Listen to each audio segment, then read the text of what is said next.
This week we look at how culture and sort of non or intangible aspects of someone's life make a huge difference in the aging process and how the aging process plays out and how people form ethical judgments about the aging process. You can probably already think of some ways that the Western culture or the culture in the United States is remarkably different than some other places around the world as far as the aging and dying process goes, and particularly the role of the family in doing that. There are certainly plenty of cultures in which the idea of placing a loved one in a custodial facility or a nursing home would be almost unheard of. And in fact, just the opposite, that there would be a general expectation that children would care for their parents at home just the same way that their parents cared for them when they were in infancy. And so as care providers giving care and interacting with those from different cultures, it is important to be able to reflect on how culture changes aging and how an individual and their family may feel different about aging and the dying process. Cultures that impact how people view aging and dying aren't just ethnic or national in nature.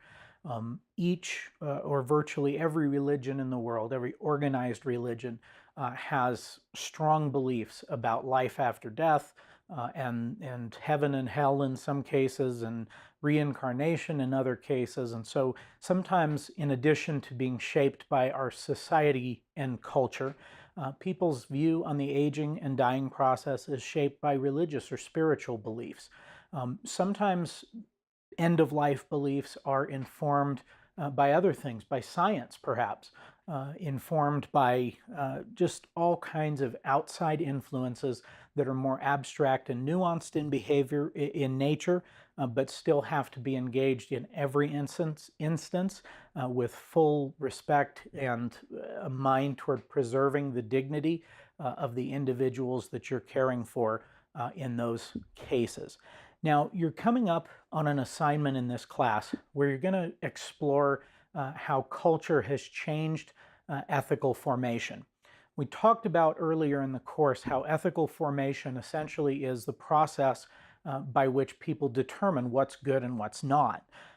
And we touched briefly on how ethical we might consider, a certain intervention in the aging versus another.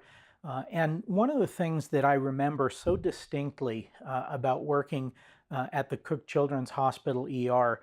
Cook Children's is a large tertiary care facility in Fort Worth, Texas, several hundred bed hospital. In the emergency department, we would see 300 and 350 kids in a 12-hour shift. And I remember that one of my first formative experiences there was watching a child walk through the door with a mother, and the child looked as though they had been the victim of actually really horrific abuse. There were burns in several places on the child's body. They were lethargic, and I had significant concerns about what had taken place there. And I learned by the end of the night that what had actually happened to this child was called coining. It was a Eastern medicine practice that has gone on for millennia, in which disease or pain or symptoms were thought to be treated by heating a coin and then over a flame and then putting the coin on someone's skin. Is that technically abuse? Probably, by the definition in the statute, but the culture and the belief behind it clearly makes it something far different than evil child abuse, if it's even abuse at all. It is a cultural norm to treat medicine in a certain way at a certain time. It's a cultural norm to have a preference for one type of care over another. And so as people age, they face critical decisions about how they're going to die and how they want to die and how do they want to live before they die. And culture dictates that to a large extent. And so as a care provider, you have a sacred responsibility to refrain from encroaching or passing judgments on the way culture has impacted someone's belief about what they should do at the end of life. You will come across people whose cultures reject the idea of organ donation. You'll come across people who reject the idea of using any kind of medication to aid in dying or speed up the process of dying. You will come across people who will never agree to put their loved one in a facility under any circumstances.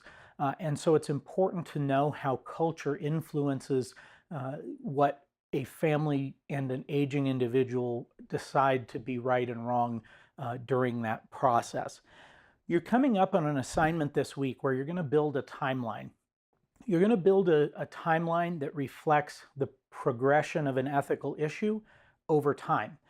And the reason that you're going to do that assignment is because that is essentially a great way to view and visualize how culture changes their attitude on something.